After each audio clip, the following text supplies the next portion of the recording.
بسم اللہ الرحمن الرحیم۔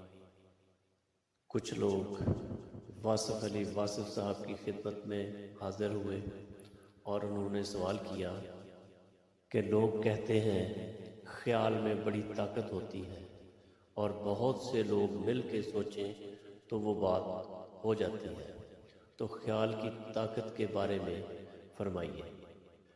تو واصف علی واصف صاحب نے فرمایا، ایک تو خیال کی طاقت پر بہت کتابیں لکھی گئی ہیں، اس میں بہت طاقت ہے، بلکہ طاقت ہی خیال کی ہے۔ سب سے پہلی بات یہ دیکھو کہ آپ کی ذاتی زندگی میں آپ کو حرکت دینے والا آپ کا خیال ہے۔ نیند ہو، بیداری ہو، سفر ہو، تلاش ہو یا کھانا ہو، یہ سب کچھ خیال سے ہے۔ اگر خیال آپ کے وجود میں حرکت پیدا کرتا ہے تو خیال باقی جگہ پر بھی اثر کرے گا۔ خیال سے ہی اگر نیکی بدی ہے تو ساری دنیا میں خیال ہی کارگر ہے۔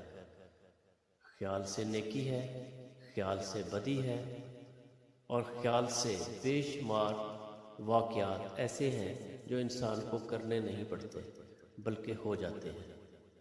خیال میں اتنی طاقت ہے، اگر آپ درود شریف پڑھ رہے ہیں تو آپ کا تعلق خیال کا ہے، یعنی نسبت رسول صلی اللہ علیہ وآلہ وسلم کا تعلق خیال کا ہے۔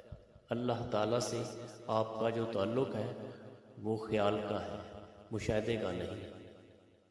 یہ بڑا طاقتور تعلق ہے، بلکہ اس حد تک کہتے ہیں کہ آپ کے خیال کا نام ہی اللہ ہے، لیکن کہنا نہیں چاہیے۔ یہ سب آپ کا خیال ہی تو ہے۔ اگر خیال نہ ہو تو آپ کو بات سمجھ نہیں آتی کہ اللہ کیا ہے، تو خیال ہی طاقتور ہے، اور حسن خیال کی انتہا جو ہے وہ اللہ ہے۔ یہ پوری طاقت ہے، ساری کائنات میں خیال نازل فرمانے والا وہی ہے۔